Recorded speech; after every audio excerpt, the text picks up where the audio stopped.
Hi everyone, welcome to my live tonight with Sarah Newman. We're going to be talking all about cancer and exercise, what you can do, what you can't, and why you should be doing it. Here we go, let's get Sarah.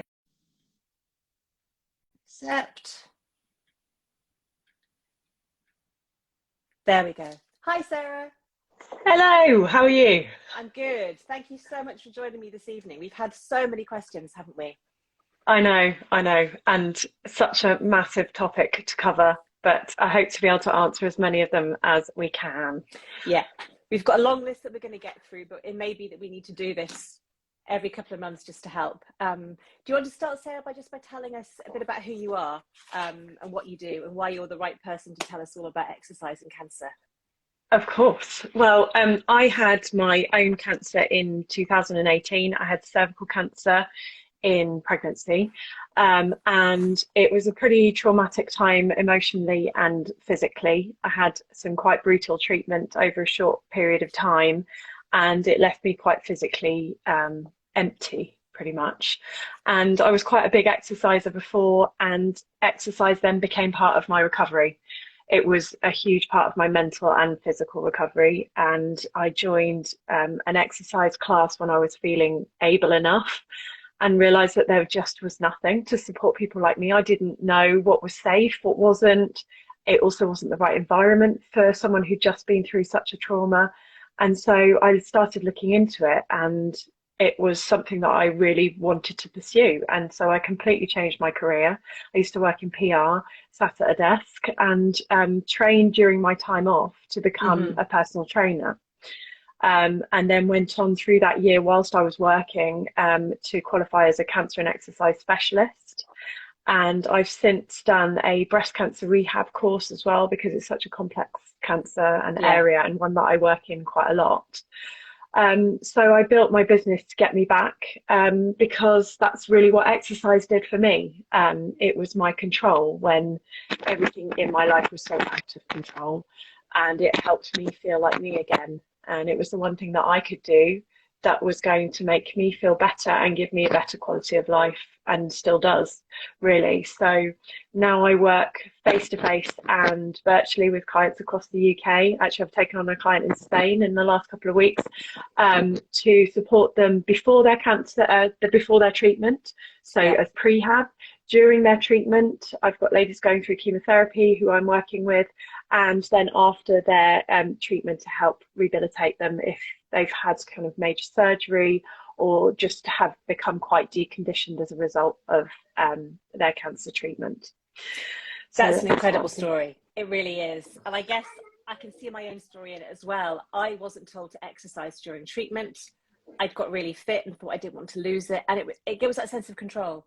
I'm not just a cancer patient. Exercising was the way of believing that I'm still me and I can get back there. I think Mhm. one of the main questions we've been asked is what exercise should we be doing? When do we start? What do we do? How important is it? So, should we start with the basics? Yes. I mean, recommendations for people with cancer, and that's before, during, and after treatment, Mm. depending on how you're feeling, and there will be a different goal at each point of your journey, is to work towards or to maintain 150 minutes of cardio. And that's moderate cardio. So that's things like walking, gardening, doing the hoovering, something that raises your heart rate, and that works out around about 30 minutes 5 times a week. And you can break that down. It doesn't have to be 30 minutes at once. It can be 10 minutes in the morning, 10 minutes at lunchtime, 10 minutes in the Yeah. evening. And it can be gentle and 20 minutes to begin with, or 10 even if you are feeling really unwell. But just getting outside for a short amount of time every day is kind of the foundation Yeah. to a basic exercise program to get that heart rate up. And the goal is to build the heart rate up. So you should feel a little bit uncomfortable. You should feel a little bit sweaty. It's not like a gentle potter with my mum talking about the flowers. No. So you want to be able to hold a conversation, but be a little bit out of breath whilst holding that conversation. So like you're walking up a hill a little bit, Yeah. you want to get a little bit out of breath. I've heard someone else Um, say it's like you can't sing.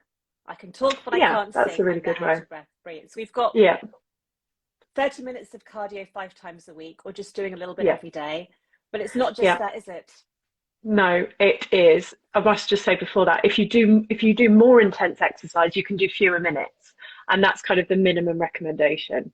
Great. And the second point is the strength training, and this is where I focus a lot of my work with my clients in, because it's where a lot of the people are unsure of exactly what to do.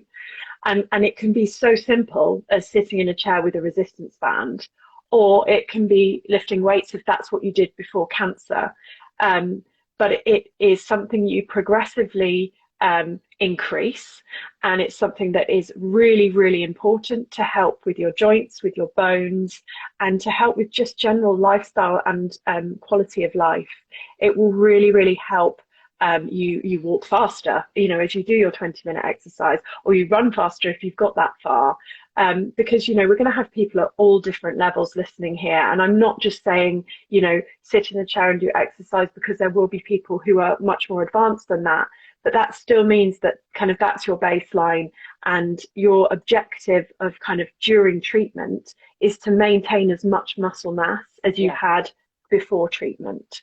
So it's not about, I know you did some amazing things during your treatment, but a lot of the people that I meet, and I say to them, don't try and do too much during Yeah. treatment. Just try and maintain as much as you've got now. So not setting the goal too high. Yeah. And the prehab phase, people can go, you want to be as fit as possible before you come into that treatment. Do, even if it's for a week, but really trying to get yourself at that kind of marathon level ready, not running a marathon, but if you're running a Yeah. marathon, you have to prepare for it. You should do the same for treatment. And there've been And then studies as that, you, studies that have so, shown they took a load of old men with lung cancer and put them on an exercise bike 2 weeks before their surgery, and they got fitter, they had fewer complications, they recovered better. You really can make a huge difference. I think yeah, for me, during chemo and radiotherapy, I was just trying to get my baseline stable. I was doing body weight stuff in the gym, I was doing yoga, I was just trying to keep myself, do what I could, because you also have to cope with treatment, because it can be really hard, can't it? You do get all those side effects. So it is finding that balance, isn't it? yeah. And I mean, a lot of the studies that you mentioned as well, they are a few more recent ones where it's not just the cardiovascular exercise that they're No. looking at. So the combination of the strength training and the cardiovascular exercise actually seems to be the most beneficial approach to reducing side effects like fatigue, joint Yeah. pain, nausea, anything like that. So making sure the two things are combined. And it doesn't have to be a long strength training session. I'm not No. asking to spend hours in the gym, but 15, 20 minutes a couple of times a week will have huge benefits. Yeah, and it's stuff you can do around the house, isn't it? Kind of lunges and squats and press ups against the kitchen counter. It is safe to go to a gym during chemo. Is it safe? Yeah. Yeah. Well, at the moment, it feels more risky. It's And that's probably the purely cleanest because of at the gyms. pandemic, not from a chemo point of view. Yeah. It's the COVID point of view. Yeah, and I think some people will feel more vulnerable, COVID or no COVID. The gym is an enclosed space. Pre-COVID, not everyone wiped down the machines No. properly. So actually, it's probably cleaner now than it was pre-COVID. But if you want to exercise and you're worried about germs, you can do it outside. I mean, there's benches you can use, and I work completely outside with my face-to-face clients. And in the woods, you can use trees, you can use there's loads of different things you can use as equipment that you would in the gym. You just have to get a little bit more creative. I love the idea, though. I'm going to have to do one with you. Definitely, definitely. And what about when treatment stops? Do we still carry on exercising? So when treatment stops, that's when the hard work starts, and it's a gradual build up. So I always say to people, it's really difficult to compare your pre-cancer body with your post-cancer body. And I never want people to think that they can ever get back to that, because I'm stronger than I ever was before Yeah. cancer. But I've approached it in a very gradual way. And that's not linear. I've had to take little dips and step back. But you have to take it slow.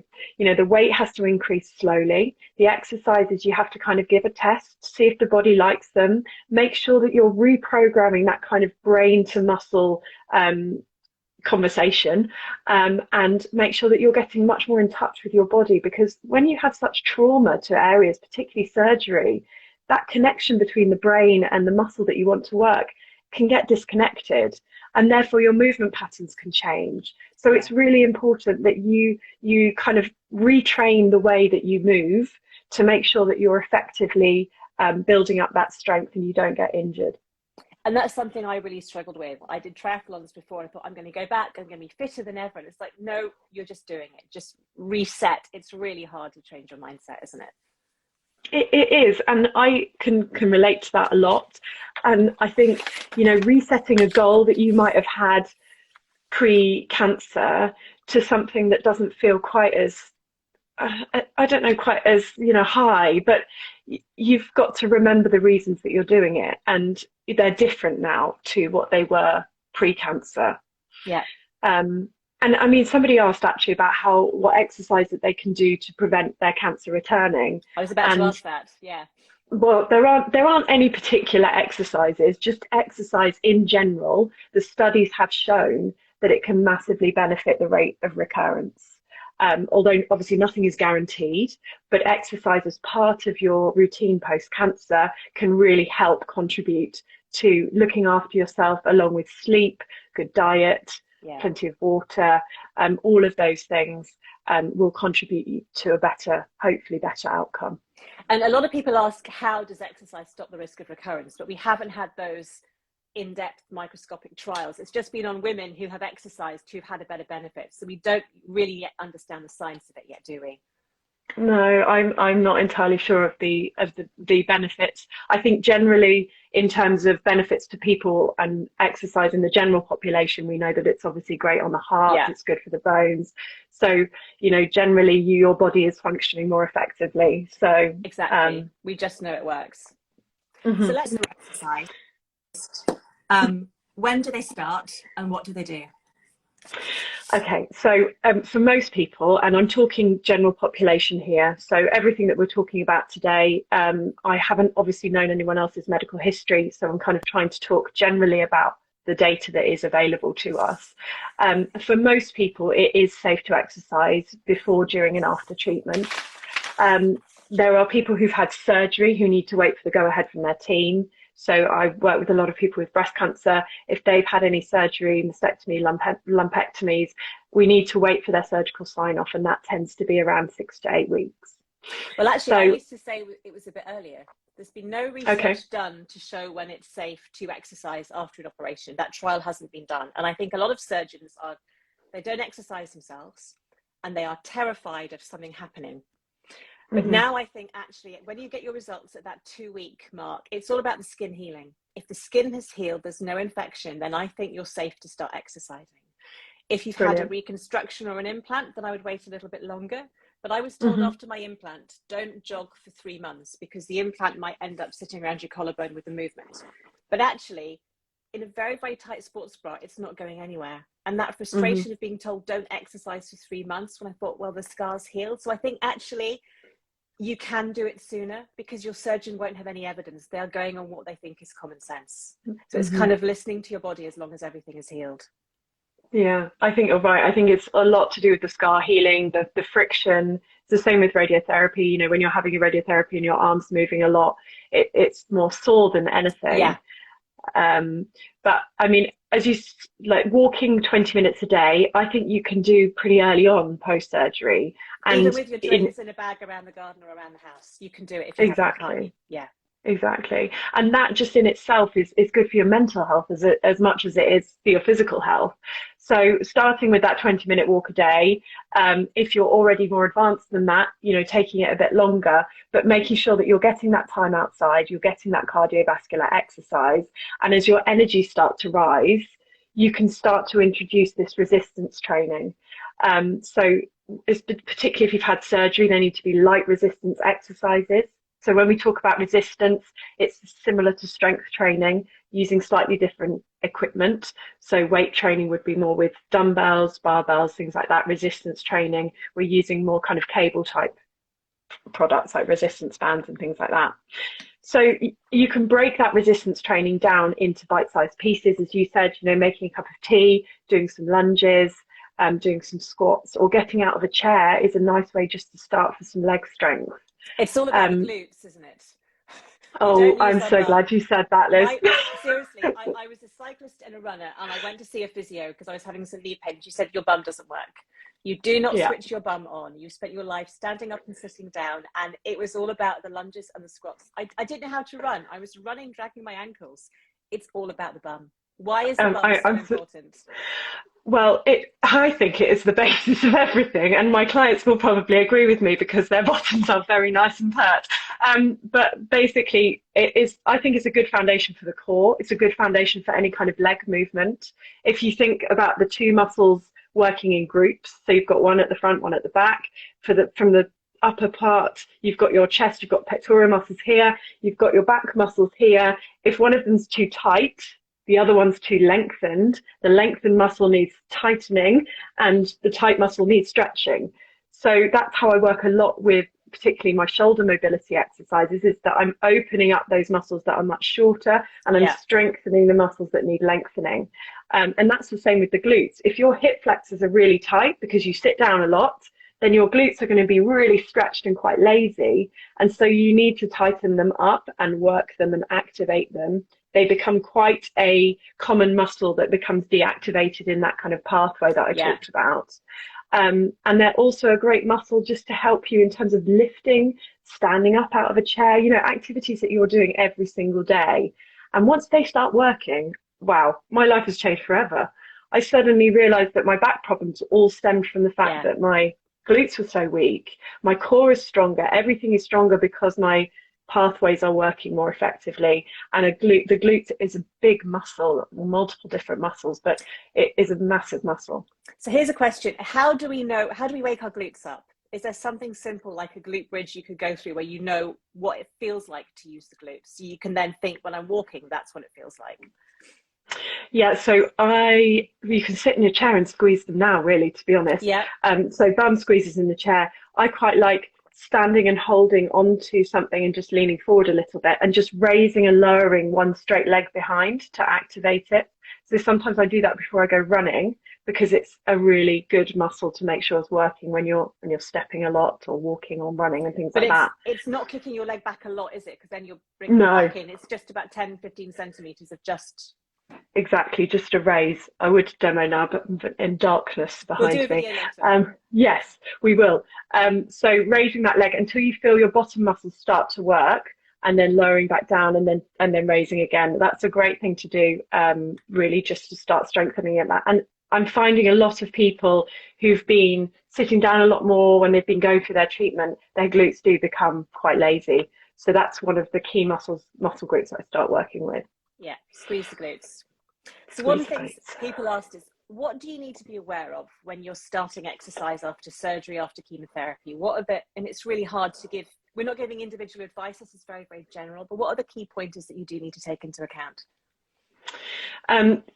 So this is mainly the sticking point for a lot of people. I think this is where there's a lot of confused information out there.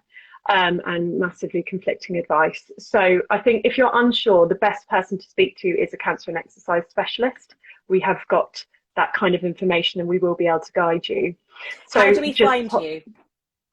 So you can find us through the Can Rehab Trust. They have a register of all of the level 4 cancer and exercise specialists. So they will be able to direct you in the right direction of someone close by. But the key thing... Before you carry on, I want to say, that's why people like Sarah are amazing. When I wanted to exercise during chemo, I wanted to know, is it safe? And I went to Breast Cancer Now, and I went to Macmillan, and they all said, ask your doctor if it's safe to exercise. I had maybe one lecture at medical school in 1993 about exercise. I have no idea what someone should do during chemo. I have absolutely no idea. So asking your doctor is ridiculous. And most trainers and gyms are like, oh, you can't do that. You're having chemo. Just lift this tiny dumbbell. So it's really important to find people like Sarah who can actually give you proper scientific, safe advice. So off you go. So we'll go to the key things. Yes. So the kind of things that I would ask when I found a new client would be, what surgery have they had? And how does this impact their movement? So if they've got breast cancer, if they've had a reconstruction, so they've got abdominal weakness, if they've had any kind of surgery to their breast or any kind of reconstruction, anything like that.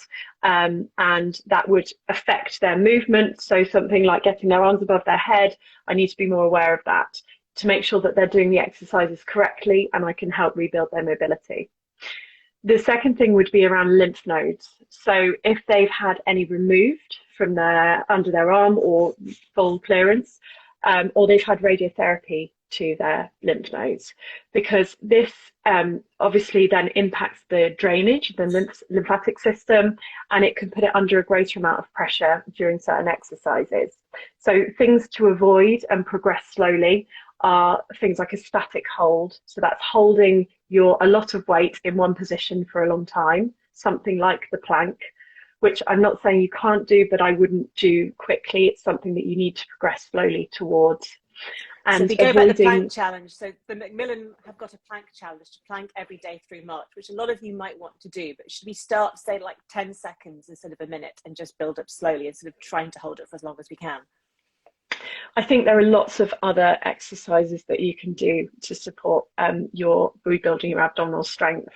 And if I'm totally honest, I think the plank is not the best in most people anyway, let alone those who have had any kind of surgery to their stomachs, have METs anywhere in their body, or have had surgery around your shoulder or breast. I think unless you've got a mirror and a trainer to make sure you are in exactly the right position with a neutral spine, it's so dangerous. And also just in terms of putting stress on the lymphatic system, it's just not worth the risk of the lymphedema. No. And the same goes with lifting heavy weights. Just be careful with how heavy you're going first. And you almost need to kind of just make sure you progress slowly, see how your body responds to it, and then move on if you feel comfortable lifting that weight. Again, not comparing your pre-cancer weight to your post-cancer weight, and progressing nice and slowly as you rebuild that strength. So we are saying that because a lot of people have been told, don't lift weights after axillary surgery. It is safe to lift weights after axillary surgery. It is, yes. It does not increase the risk of lymphedema. If anything, it can reduce it done correctly. Exactly. It can reduce it. So what I struggled with was I was really, really strong right arm, and I wanted to lift 5-6 kilos, but I couldn't lift a kilo with this. And I thought, do I do 5 and 1? I think, no, someone said just start with tiny dumbbells. And over a year, I built up to that strength, but they were both matched. And that's kind of what you're saying, isn't it? Start really, really small and then build up. But you can lift heavy eventually, can't you? Yeah, I mean, I lift like my body weight in a deadlift, and I've had radiotherapy to my hips, but it's taken me 3.5 years to get to that point, and a lot of training in the right way to rebuild my strength. So it's not impossible, but you have to be patient. And I mean, the other risk from a lymphedema point of view is the resistance bands. Just avoid wrapping them around your hands, just because it starts to cut circulation, and that's even more stress. So that would be, if somebody had any lymph nodes removed, my red flag would be just avoid any risky movement from a lymphedema point of view. But that doesn't mean avoiding weights altogether, really not. So risky movements are talking long static holds, like a plank or a press up for a long length of time where you're not moving. Heavy weights. And lifting very heavy weights suddenly. You build up to them so you know your body can cope. But lifting something heavy, it's too much, you go down, you might damage something. So it's just being safe, isn't it? Yeah, and sensible. And just kind of wiping but I could do this before cancer. Because you will do it. It just takes a bit more time. And I think if you're doing stuff like that at home, maybe being in front of a mirror, so you can make sure you are lifting your arms properly in the right direction so you can see where you're going wrong. Yeah, and even if it's spending a bit of money with one session with a personal trainer so that they can check your form and that you know you're then doing it right. Yeah. And I offer recordings of those sessions so I can send them on to my clients and that they can check their form and they know that they're doing it correctly. And you can start with a broomstick. You know, I start my ladies with a broomstick to teach them good form for a deadlift, so a hinge and a squat and a lunge, so they know exactly how to do it. And so as they add the weight, their form is still correct. So important. You can still do it. Yeah. The other thing that I check. Oh, sorry. No, go on. I'm so excited. If anyone has lymphedema, when you're exercising, you must wear your sleeve, be that on your leg or your arm. It's really important that you wear your compression sleeve. The only time you don't need to wear it when you're exercising is when you're swimming, because the water provides that compression that the sleeve would. So always wear your sleeve, please. That's a really good tip. I didn't know that. What about the metastatic community? Because often they're told, Good don't do question. anything because you might hurt yourself. So metastatic community definitely need a little bit of extra guidance. So definitely having someone to watch. But strength training is a must, because strengthening the bones and the muscles around everything that's going on is really important. I avoid, if for example somebody's got METs in their spine, anything twisty, or anything where there's too much compression on the spine, so nothing on the shoulders, but also making sure that weight again is progressed nice and slowly. But it is possible. I'm working with ladies who've got secondary breast cancer, and they are all lifting weights, and are benefiting from doing so. So I think it depends where the METs are, but it's really, really important to continue that cardiovascular and strength training all through, no matter what stage you are. And so would something like running be safe for someone with bone METs, or should they stick to non-weight bearing cardio like cycling? I know it It depends on depends where they where, are and how bad they are, but yeah. It's more, if you're running on a road, it's much more impactful. I'd say probably walking is better, like fast walking or Nordic walking is a fantastic exercise, really good workout, but you've got the extra support from the sticks and you're still yeah. using your core. Cycling, again, brilliant, but less impact on the legs and on the spine. But again, you are putting pressure through the arms. But just take your arms off for 5 minutes and come back down. A big pump of the hands just gets everything moving. Yeah. So I would encourage as much movement as possible. If you get any red flags where you see swelling in your limbs or redness or anything that feels uncomfortable, your sleeves start to feel tighter, then you need to go and speak to a lymphedema nurse straight away, Yeah. because that will help you get early support. Fantastic. Have you moved on to strength training? Yes. Someone just wondered, what are the 3 key exercises that everybody should be doing? If that's all they've got time for, what should they be doing? Oh, great question. So a squat for leg strength. And now a squat is getting out of a chair. So you don't have to do it without the chair behind you if you're feeling unstable or your Yeah. balance is compromised. But a good squat is fantastic for leg strength. I think some kind of pull exercise, so a bent over row, for example, where you're either holding on to something or leaning over and you're pulling your elbow back to work into the upper back. So that's really good for posture. I do like a deadlift, but it has to be done properly, and it does depend on the client. A push and a Anything for the pull, I think. shoulders, or just to strengthen the upper body, because often we're very weak, Yeah, especially in radiotherapy. I think an overhead press, depending on the mobility of the shoulder, it would be something that I build up to try and get an arm directly above the head. So yeah, bent over row to support the upper back, overhead press, or even just a side raise if you can't get your hands above your head to try and work onto the tops of the shoulders here. Definitely squatting. And the breathing as part of these exercises is something that I really work with people on, because those who have particularly hormone-driven cancers, breast cancer mainly, can have their pelvic health affected by the drop in hormones. And as a result of that, their pelvic floor is affected.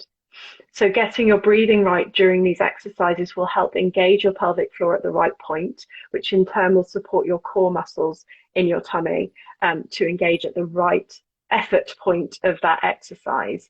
And so you're getting a full body workout, not just, glutes or upper body. So if I was pushing something above my head, I'd exhale as I pressed, and that in turn would help my lower body just engage and support everything around my spine and things like that. And stops a little bit of wee coming out. I've been there. That too. We don't want that in the gym. No jumping. And we're going to do we're planning a workout, aren't we, next week, where we'll show people Yes. sitting and standing exercises that they can do at home.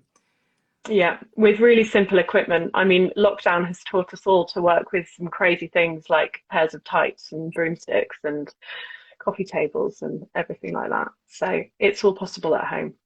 Now, one tip a couple of people asked, I'm not sure whether you can comment on, is peripheral neuropathy. Because we know chemotherapy can damage the sensation in our fingers and our feet, so you lose your sense of balance. And I'd be quite scared about, should I be walking? Should I be lifting weights? Is there anything you can do to help with that? So you can do some exercises sitting. So you can use resistance bands to extend for a leg press. You can also work with soft golf balls, where you Okay. almost run them under your hands or your feet just to kind of get the nerve endings reactivated.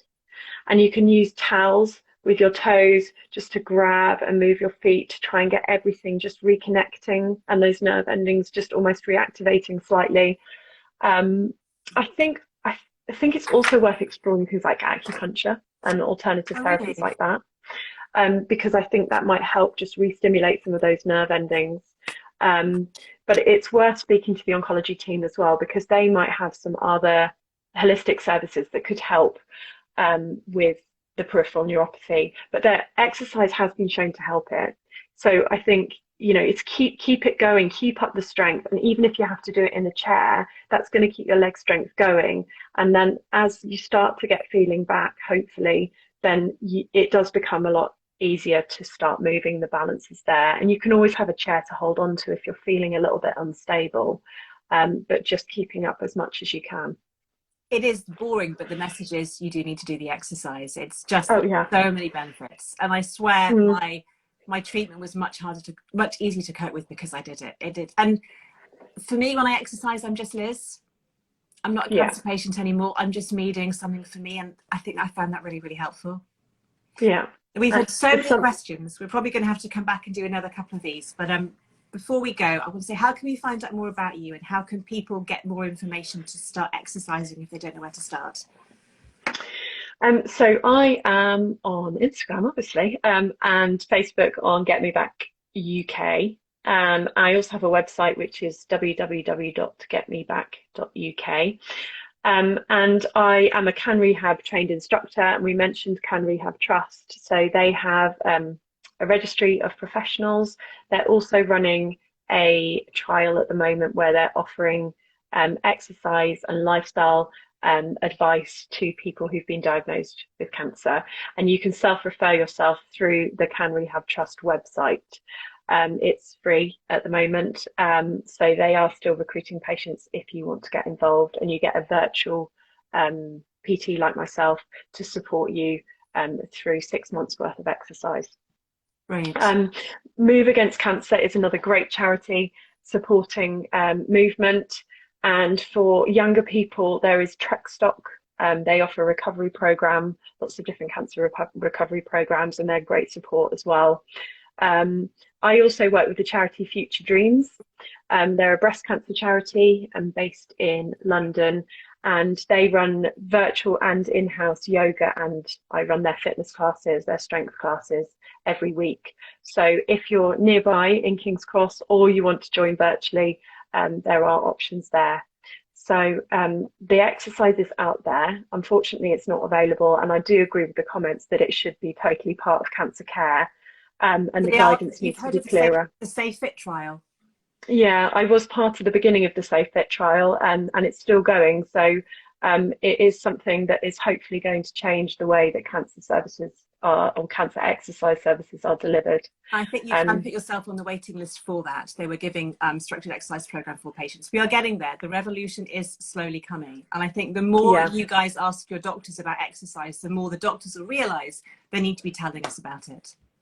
definitely, definitely.